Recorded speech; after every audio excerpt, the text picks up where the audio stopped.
Hey guys, how you doing? So it's been a little while since my last video, but I figured I might as well post one here.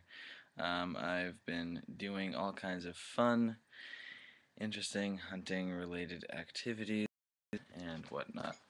So to start off with, I'm trying to kind of change the theme of this channel, and what I'm going to kind of do is make a vlog or video blog for those of you who aren't so, wordy. That basically just covers my day-to-day activities as a hunter. What I do, how I get up in the morning, how I go to bed at night, and, catch a lot of hunts on video. And I hope that'll be good and stuff. I can't promise every single one because, hunting's a pretty dangerous thing and a camera should be the least of my worries. But, the ones that I can, I'll definitely try to put videos up on. And yeah, if you like that idea, just throw some comments and stuff. I'd love to hear feedback. So, but first things first, today I want to tell you about a few different things. First off, I'm going to make a video about how to make holy water because it can be kind of confusing, but that'll be next video.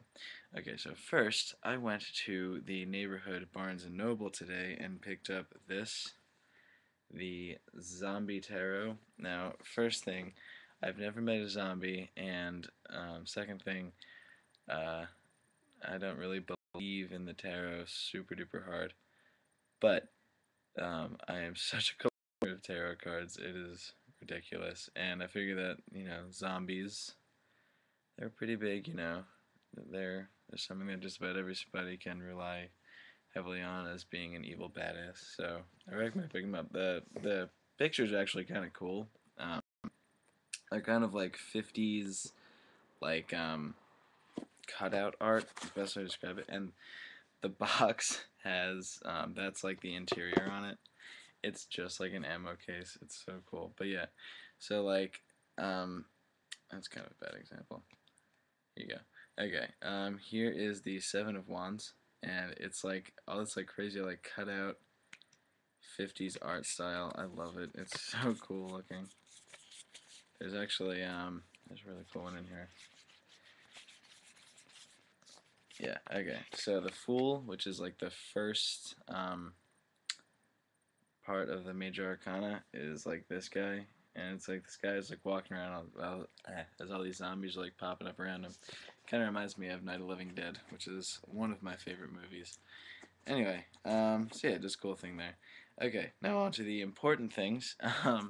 So three different weapons I want to talk with you about today. And I'm going to start off with the most basic one that I think everybody can get their hands on for fairly cheap, and that is fire. Yes, fire. Why is fire good? I'll tell you why. Okay, so here's my lighter. Okay, ooh, pretty fire.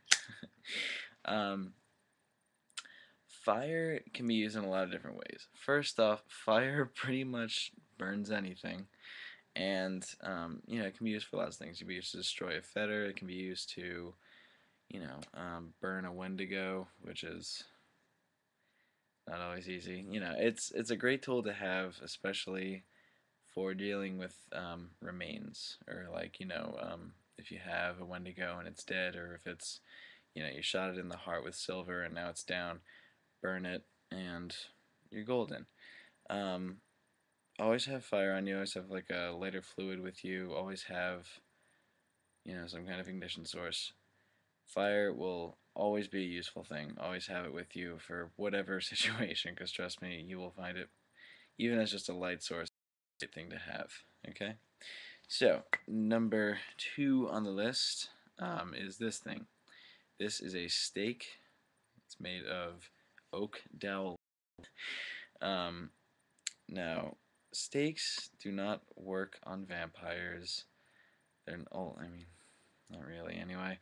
Um, what you really use a stake for is when you've got something you need, pinned to the ground, or if you need something that's, something along those lines. What a stake is really best for is, and it's not a wooden stake, a metal stake. The best thing it's for is, um, let's just say that you have like a strigoi that's attached to its body.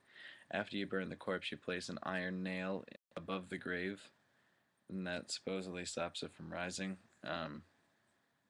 With a wooden stake, I mean, there's probably lots of things you can do with it. If staking a body, if that's the fetter of a ghost, that can help.